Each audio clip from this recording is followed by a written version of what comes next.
예, 반갑습니다. 예.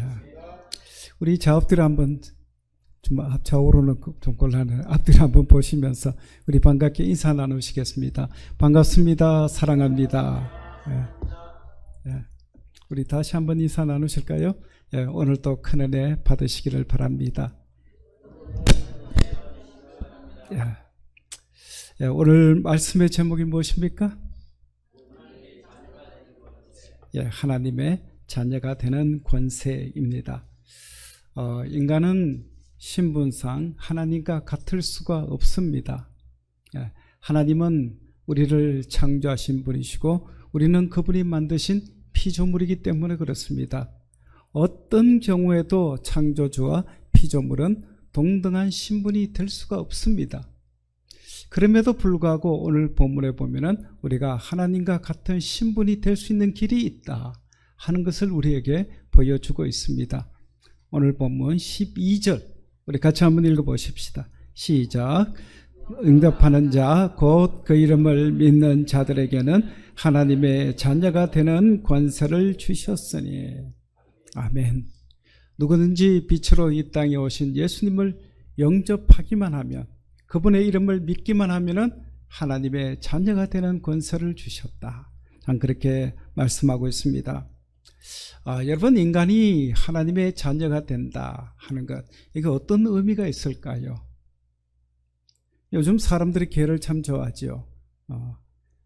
애완견이라, 또 요즘 또 반려견이라 그러더라고요. 네. 그처럼 개를 좋아해요. 같은 침대에서 자고 막 이러더라고요. 네. 근데 사람이 아무리 개를 좋아해도 개를 자기 자식이 삼는 사람 없지요? 네, 없습니다. 삼을 수가 없죠. 그러나 창조주 하나님은 피조물인 우리 인간을 그분의 자녀로 삼아주시겠다. 여러분, 이거 참 얼마나 놀라운 사실인지 모릅니다. 이것은 하나님께서 하찮은 우리 인간을 하나님과 동등한 신분으로 받아주시겠다 하는 의미입니다. 부모가 자식을 위해서 무엇인들 못하겠습니까? 여러분, 자녀의 사랑, 우리 인간들 자녀의 사랑 얼마나 끔찍합니까? 정말로 끔찍하게 사랑하죠. 예. 그렇지만 하나님 아버지의 사랑에는 도무지 미칠 수가 없습니다. 미칠 수가 없는 것입니다. 마태복음 7장 9절과 11절, 우리 9절과 10절 우리 같이 한번 두 절 읽어보십시다. 시작. 너희 중에 누가 아들이 떡을 달라 하는데 돌을 주며 생선을 달라 하는데 뱀을 줄 사람이 있겠느냐? 있겠느냐? 묻습니다. 있습니까? 없습니까? 없지요?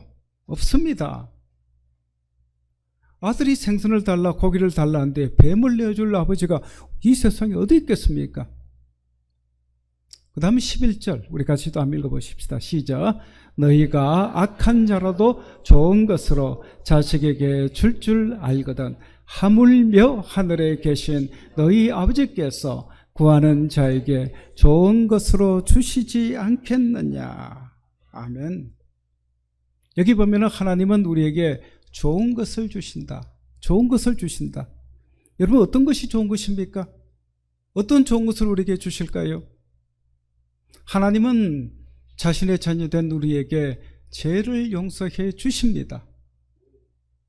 그리고 구원해 주십니다. 그리고 영생을 주십니다. 그리고 또 천국도 주십니다. 그리고 이 땅에 살아갈 때 우리가 당당하게 모든 어려움도 이기고 살아갈 수 있도록 우리에게 성령도 주시고 능력도 주시고, 그리고 또 우리가 진리 가운데 살아갈 수 있는 삶을 우리에게 주십니다. 여러분, 이게 좋은 것인 줄로 믿습니다. 여러분, 이 모든 것을, 이 좋은 것을 우리에게 그저 주시려고, 돈 받고 주시는 것이 아니라 그저 주시려고 하나밖에 없는 독생자 예수 그리스도를 십자가에 내어 주시기까지 하셨습니다. 여러분, 이 사랑을 어떻게 우리가 다 표현할 수가 있겠습니까? 그러므로 하나님의 자녀가 된다는 것은 인간의 머리로는 도무지 이해할 수가 없는 것입니다. 이것은 엄청난 특권이고 엄청난 권세이고 축복 중에 축복입니다. 그렇다고 하나님의 자녀가 되는 특권은 모든 사람이 다 누릴 수가 있는 것은 아닙니다.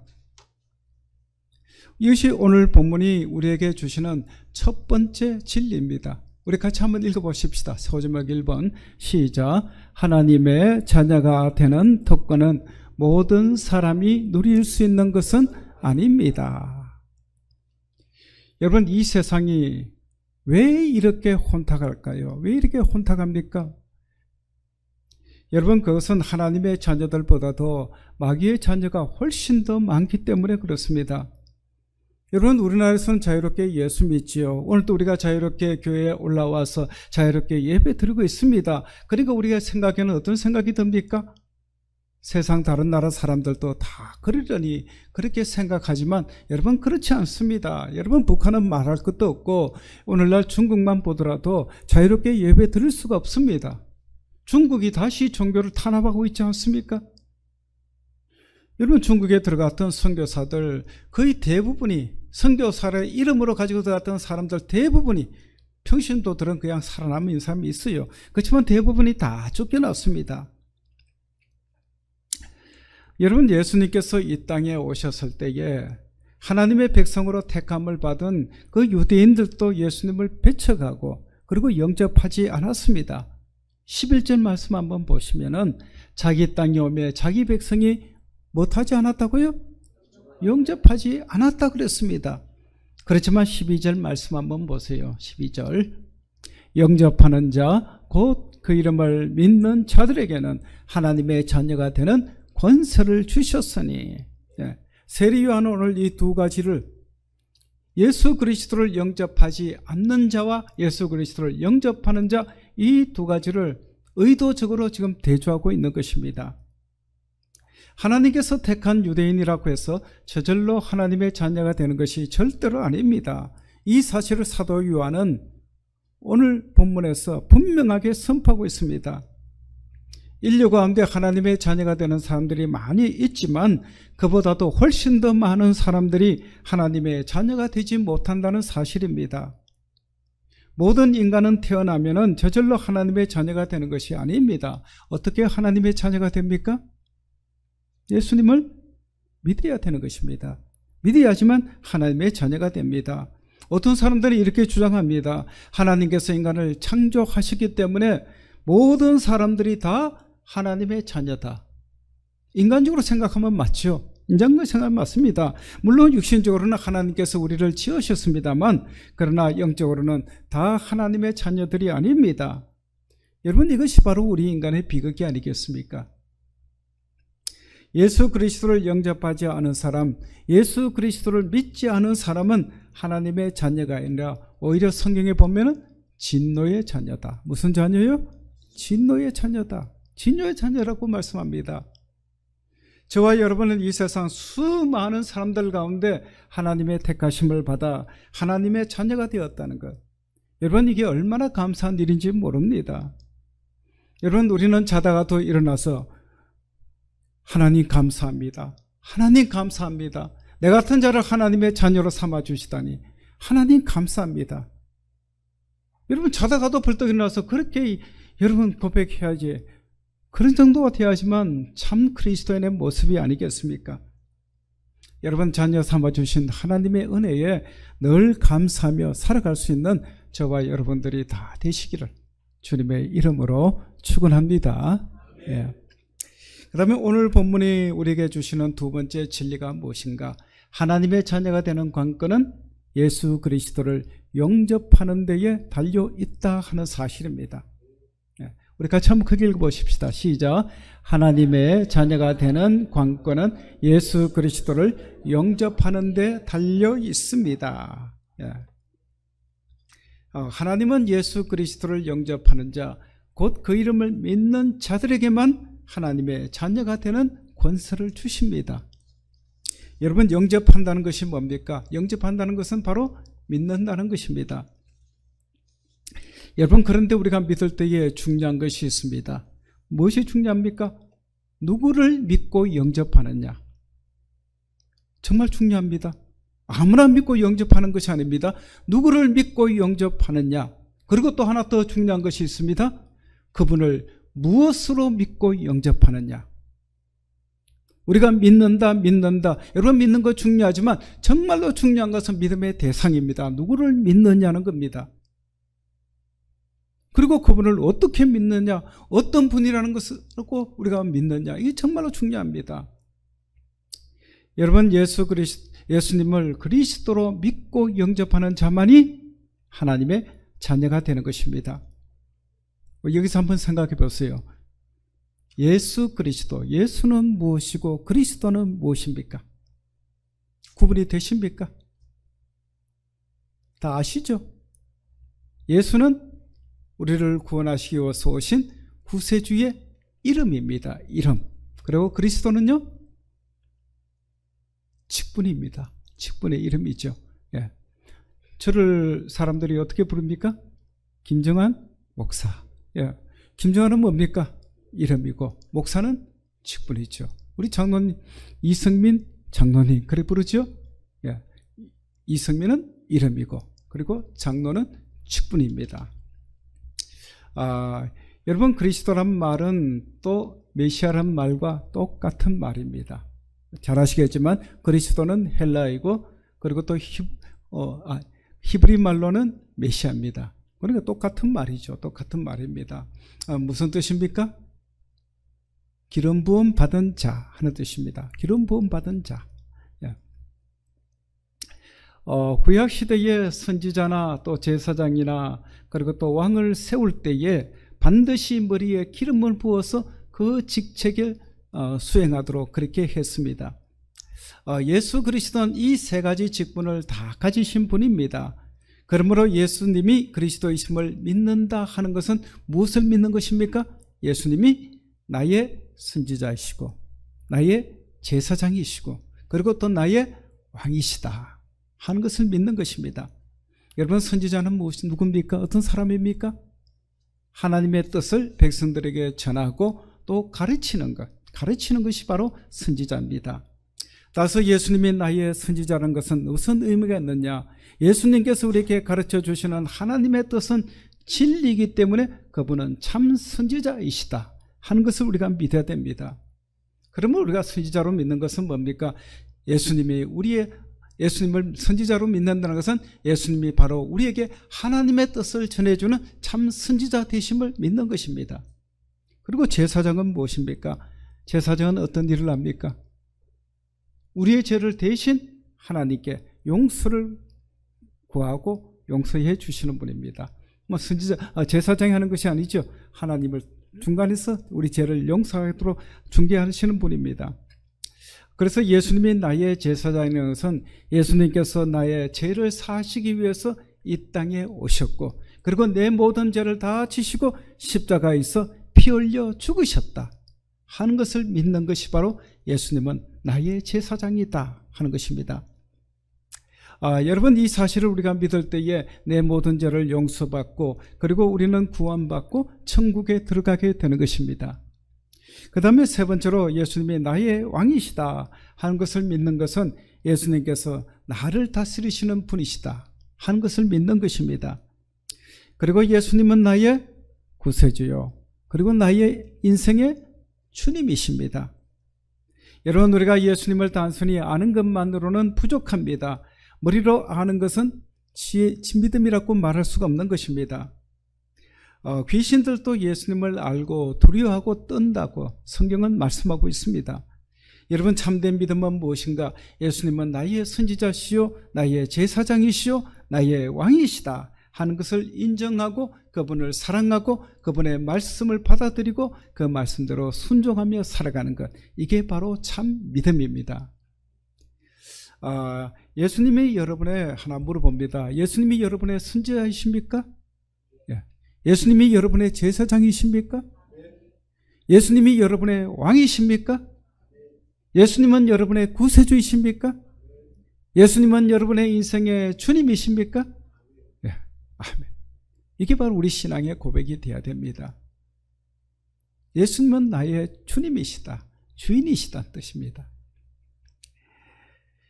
여러분 아직도 이 사실을 온전히 믿지 못하고 흔들린 분이 있다면 오늘 이 시간 이후부터는 예수 그리스도가 누구신지 온전하게 믿고 구원받고 하나님의 자녀로서 당당하게 살아가는 저와 여러분들이 되시기를 주님의 이름으로 축원합니다.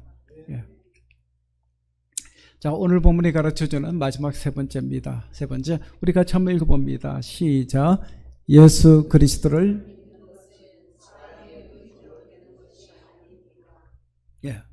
예수 그리스도를 믿는 것은 내 의지로 되는 것이 절대로 아니다 하는 사실입니다. 여러분은 오늘 본문 말씀 5구절을 오늘 우리가 읽었는데 이 5구절 가운데 어느 구절이 제일 마음에 드십니까? 어느 구절이 제일 마음에 드십니까? 속 이야기 한번 해보세요. 영접하는 자, 곧 그 이름을 믿는 자에게는 하나님의 자녀가 되는 권세를 주셨으니, 너무 유명한 말씀이죠. 오늘 본문 말씀 가운데 우리가 가장 많이 기억하는 말씀입니다. 예수님을 믿으면 구원을 받고 영생을 얻고 천국에 들어가게 된다. 참 너무나도 좋은 말씀이요, 위로의 말씀이요, 능력의 말씀이죠.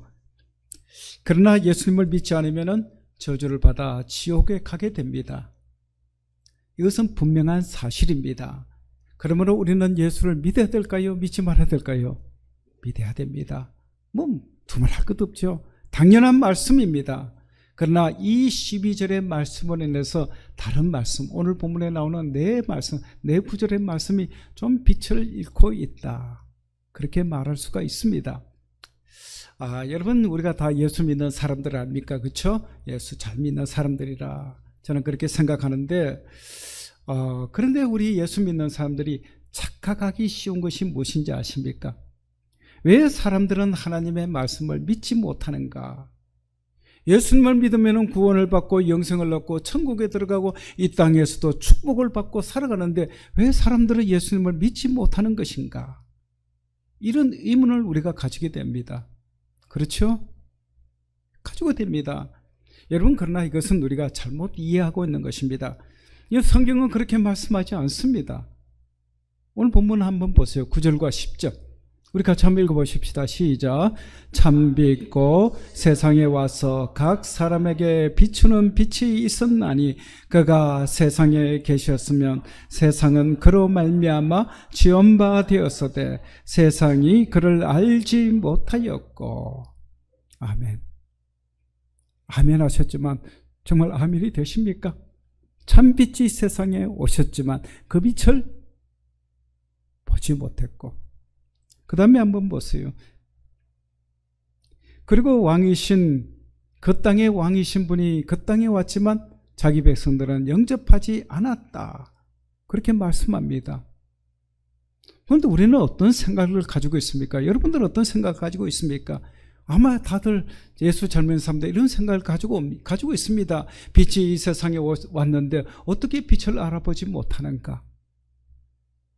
이 세상을 창조하고 우리를 창조하신 창조주 하나님께서 이 땅에 오셨는데도 그분을 알아보지 못하고 어떻게 십자가에 못 박을 수 있는가? 그런 생각을 우리가 하고 있습니다. 그렇죠? 다 하시죠? 안 하십니까? 제 말 합니까? 우리는 그런 생각을 합니다. 여러분, 왜 그런 생각을 우리가 가지고 있을까요? 오늘 12절 말씀 한번 보세요. 같이 한번 읽어봅니다. 시작. 영접하는 자, 곧 그 이름을 믿는 자들에게는 하나님의 자녀가 되는 권세를 주셨으니. 여러분, 이 말씀 우리가 너무 좋아하죠.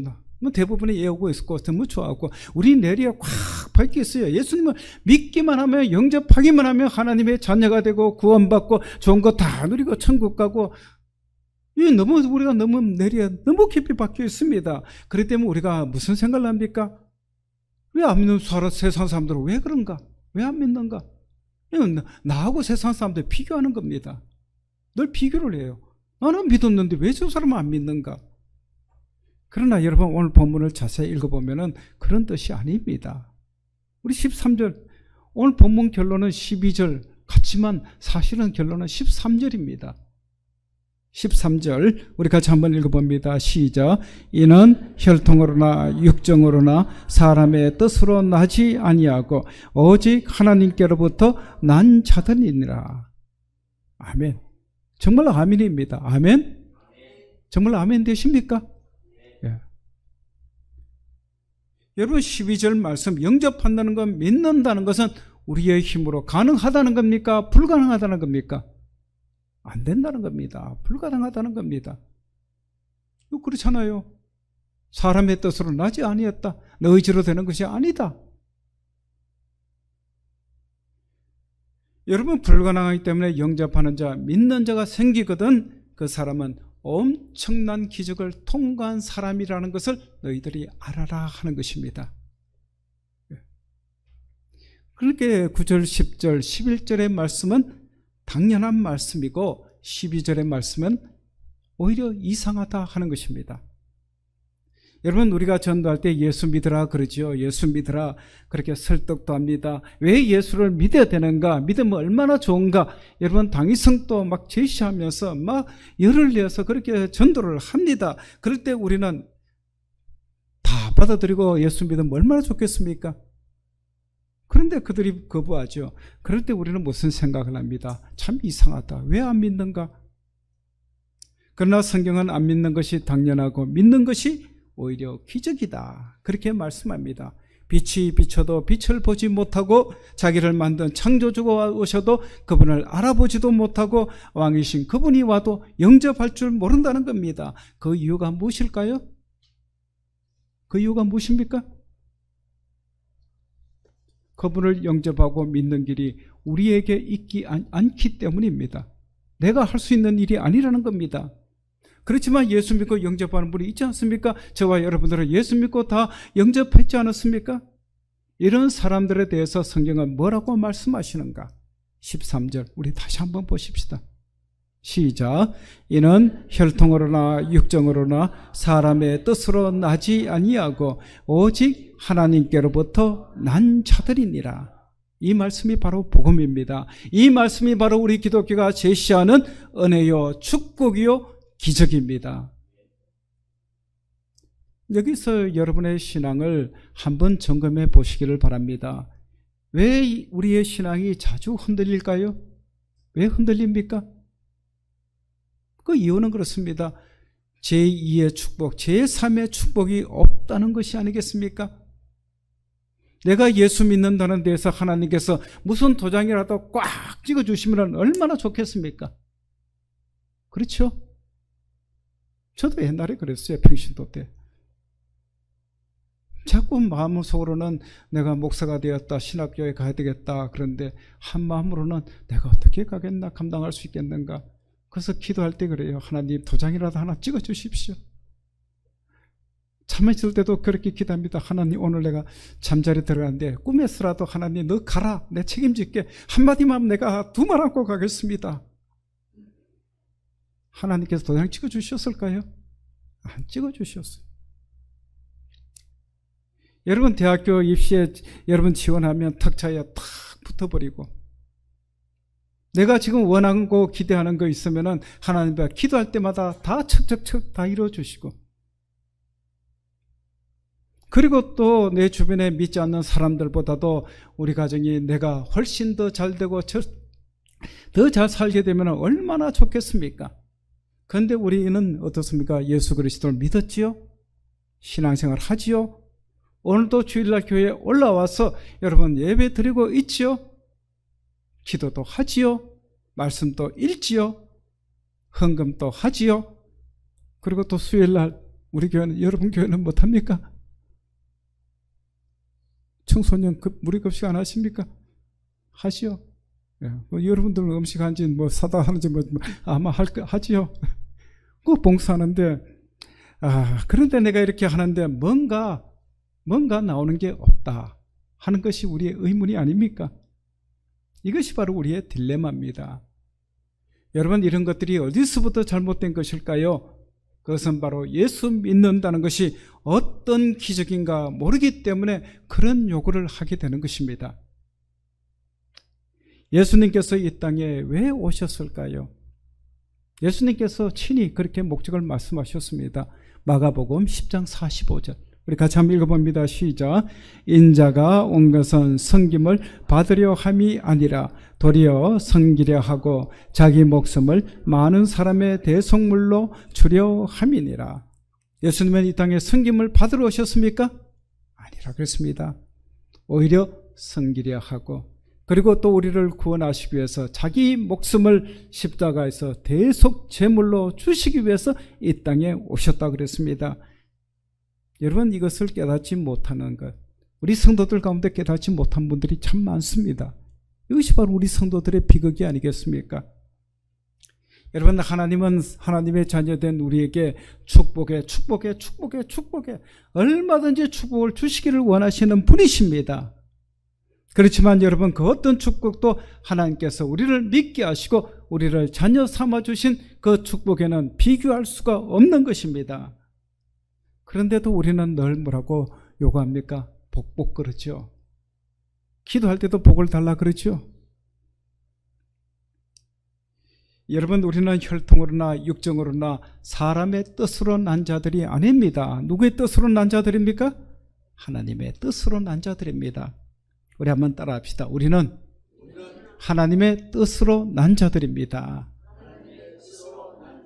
예, 내가 노력해서 얻은 것이 아니라는 겁니다. 누구의 뜻으로요? 하나님의 뜻으로. 하나님의 뜻으로. 하나님에서 어떤 사람은 택하시고 어떤 사람은 버리시고, 그렇죠? 그건 하나님의 마음입니다. 뭐 엿장수 마음이라 그러듯이 하나님의 마음입니다. 그런데 하나님은 우리를 어떻게 사랑하셨는지 택하셔서 예수 그리스도 믿게 하시고 복을 주셨습니다. 이게 아멘입니다. 여러분, 예수 믿는 우리의 삶이 왜 그렇게 무기력하고 때로는 좌절하고 때로는 낙심하고 여러분 넘어집니까? 그 이유는 우리가 예수 그리스도를 믿는다는 것이 얼마나 놀라운 기적을 통과한 것인가 모르기 때문에 그렇습니다. 우리 또 한번 따라 하십시다. 우리는 기적을 통과한 사람들입니다. 여러분, 그렇게 생각하십니까? 예. 우리 옆 사람 한번, 앞뒤 사람 한번 보세요. 한번 인사하시길 바랍니다. 성도님은 대단한 사람입니다. 예. 여러분, 보통 사람이 아니에요. 자부심 가지시길 바랍니다. 한번 따라 합시다. 나는 대단한 사람입니다.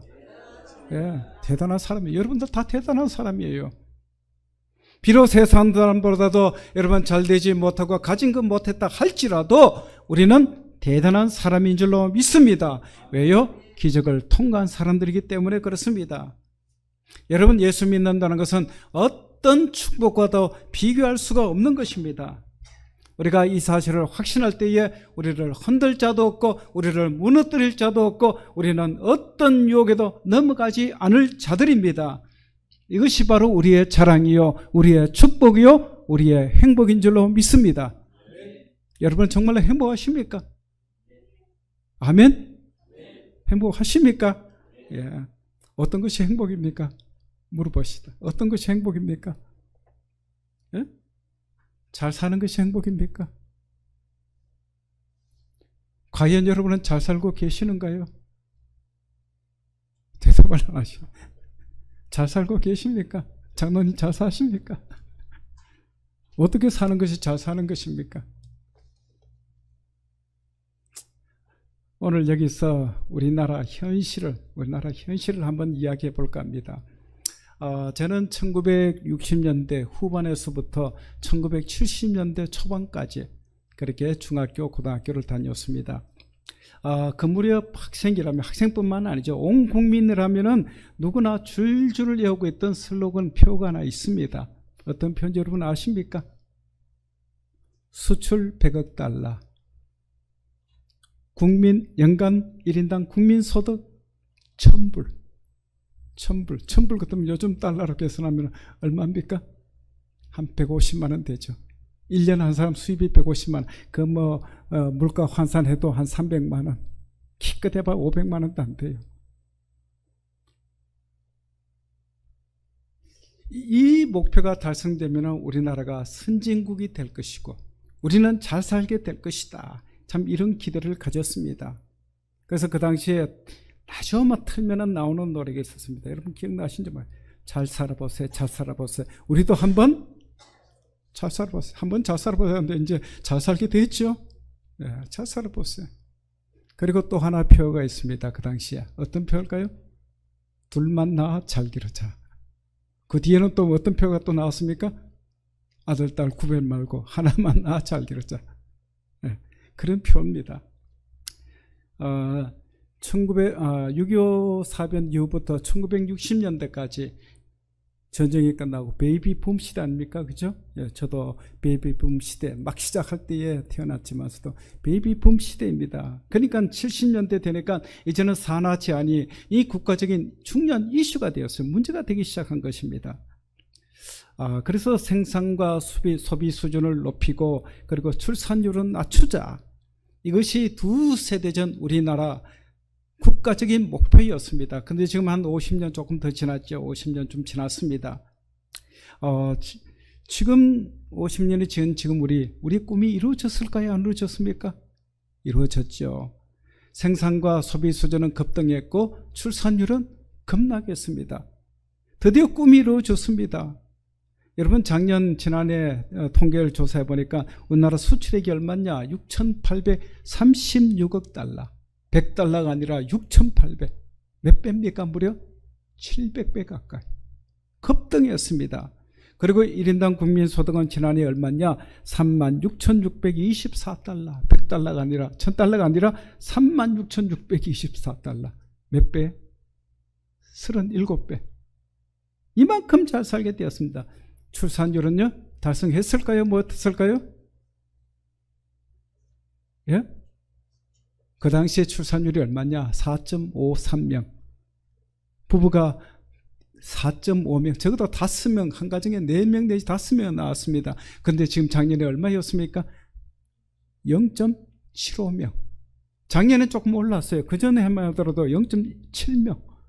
작년에 조금 올랐어요. 지금 조금 오르고 있다는데 참 다행입니다만 이 6분의 1로 떨어졌습니다. 모든 목표가 초과 달성했습니다. 성공한 나라가 되었지요? 잘 사는 나라가 되었습니까? 안 되었습니까? 됐지요? 여러분 해외 나가보시면은 우리나라만큼 잘 사는 나라도 극히 드뭅니다. 얼마나 잘 살게 되었습니까? 그런데 여러분 보세요. 행복지수는 어떻습니까? OECD 국가 가운데 가장 밑바닥을 헤매고 있지 않습니까?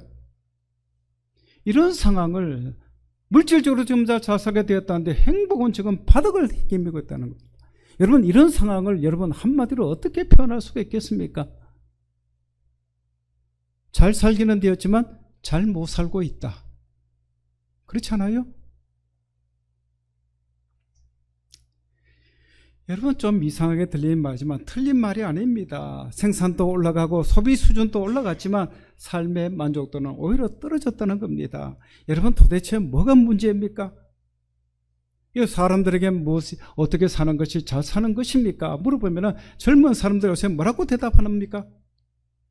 워라밸 그럽니다. 워라밸이 뭡니까? 워킹, 일하는 것하고 여러분 삶하고 라이프 삶하고 균형을 맞추고 자기 시간을 가지는 거라는 거예요. 자기 시간을 가질 수 있는 직장을 구한. 이게 행복하다는 겁니다. 그래서 즐겁게 사는 것. 그렇지만 여러분 단순히 즐겁게 사는 것만으로 충분하지 않습니다.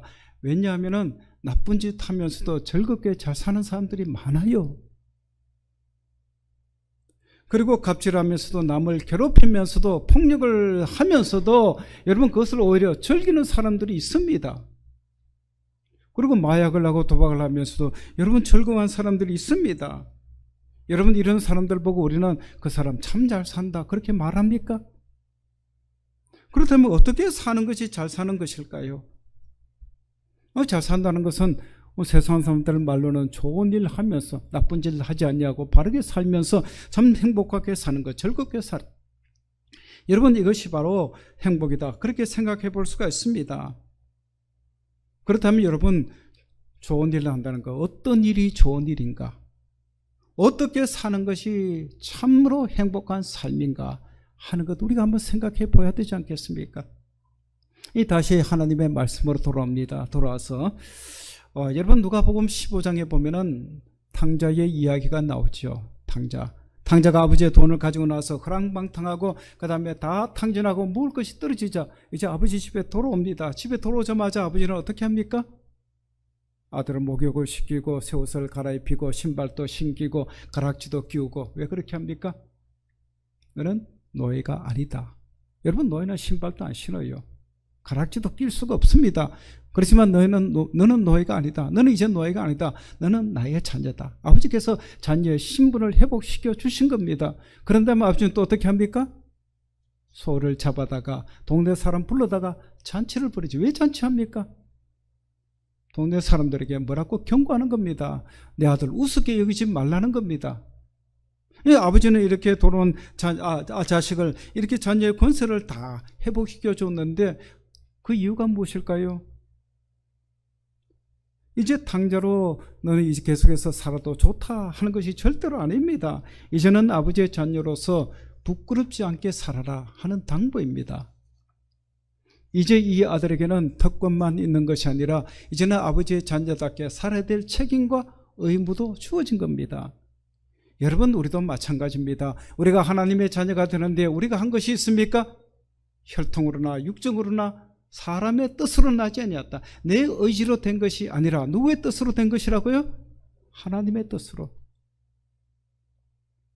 우리가 하나님의 자녀 된 데는 우리가 한 일이 하나도 없습니다. 조금도 없습니다. 1도 없습니다. 그러나 우리는 하나님의 은혜로 하나님의 자녀가 되었습니다. 그렇다면 이제는 우리가 어떻게 살아야 됩니까? 한번 따라합니다. 하나님의 자녀답게, 하나님의 자녀답게 살아야 됩니다. 이 프랑스 속담에 이런 말이 있습니다. 노블레스 오블리주. 노블레스 오블리주. 귀족은 귀족의 의무를 다해야 한다 하는 뜻입니다. 여러분, 귀족은 특권 신분이죠. 특권 신분입니다. 우리는 귀족 잘 살지 그 정도 생각하지만 여러분, 소설을 한번 읽어보세요. 유럽의 소설, 귀족에 나온 소설 읽어보면은 그들이 정말로 얼마나 대단한 신분인지 좀 느낍니다. 영화 봐도 그렇죠. 대단합니다. 그런데 귀족은 특권 신분이기 때문에 그 특권에 따르는 의무를 소홀하게 되면은 그 귀족은 시중 잡배보다도 못한 존재가 되고 마는 것입니다. 유럽에도 보면은 여러분, 진짜 특권을 가진 그런 신분이 있는가 하면, 귀족이 있는가 하면 돈 주고 산 귀족들이 있어요. 그 사람들이 문제가 되지 않습니까? 여러분, 오늘 비난받는 정치가들 얼마나 많습니까? 오늘날 비난받는 기업가들도 많지요. 여러분, 그 이유가 무엇입니까? 그들이 특권만 누릴 줄 알았지 노블레스 오블리주 하지 않았기 때문에 그런 것이 아니겠습니까? 여러분, 오늘날 우리 한국교회, 한국 성도들 얼마나 세상 사람들이 욕을 먹고 있습니까? 손가락질 받고 있죠. 정말 우린 부끄럽게 생각해야 됩니다.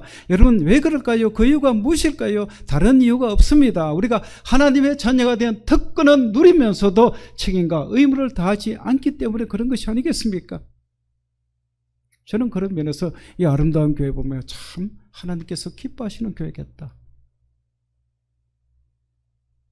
경산에 있는 어려운 부르 청소년들 수요일마다 밥을 해 먹이고 그들을 돌보고 그리고 선교하고, 우리는 이런 의무와 책임을 다 해야 되는 것입니다. 여러분, 무엇이 참 행복입니까? 이제 참 행복이 무엇인가 한번 생각해 보시기를 바랍니다.